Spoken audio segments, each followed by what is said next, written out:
नमस्कार मित्रांनो, मी असे आता सिंधुदुर्गातल्या आमच्या एका छोट्याशा गावात आविरे गावात हयसर पावसान इतक्या काय झालेला, पाऊस इतक्या मोठ्या प्रमाणात झालो की सगळीकडे नुसता उमाळला, पाणीच पाणी झालेला. होळाक आमच्या बघा किती जोरदार पाणी हय, कोंडी आमचे भरा नव्हतं आणि सगळीकडे एकदम साफ झालेला. हयसर नुसतं पथरच असता, पण सगळा पथर पाणी आणि सगळा हवान गेला. आणि आता मी तुमका आज एक धबधबो दाखवतोय. असो धबधबो जो व्हळात येऊन पडता, अतिशय सुंदर आहे एकदम. माका रावाला नाही म्हणून मोबाईल हाडून मी आता व्हिडिओ शूटिंग करतोय. एक आमच्या वरती ही व्हाळी आहे, ॲक्च्युली व्हाळीचं पाणी खालते आता, पण इतक्या जबरदस्त माका एकदम. हे आमचे सुजल ह्यो न्हाण्यात एक्सपर्ट आहे. मगाची ह्यो उडीया मारी होतो नुसतो. आता ह्यो आमका धबधबो दाखवूक चालला. धबधबो खंय रे?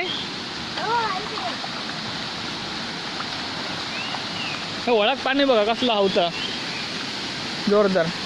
आणि जो धबधबो जो असा ह्या व्हळाचं पाणी ह्या आमका आता नाही म्हटलं तरी मार्च एप्रिलपर्यंत रावताला. आणि हो बघा ह्यो धबधबो जो असा रानातलो धबधबो आहे बघा. काय धबधबो हा बघा, सॉलिड एकदम. बघा काय नको एका नाहीसारख्या वाटतं धबधबा, पण डेंजर आहे. पाणी त्याचा जोरदार पडता.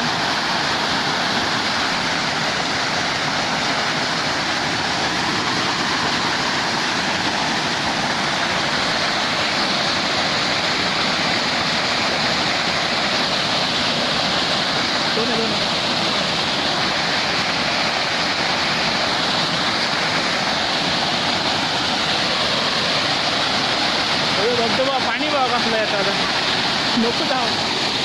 पाणी एका डायरेक्ट या धबधब्याचं पाणी हसून पडा. काय बघा डायरेक्ट हे व्हळात गावता. होळी आमचं डायरेक्ट खाली, डायरेक्ट आमचं जो येतो कोंढऱ्या हरिजनाचा समुद्रात जाता पाणी. असं आमचं असं या गाव. आणि हो आता सुजल हाय कर.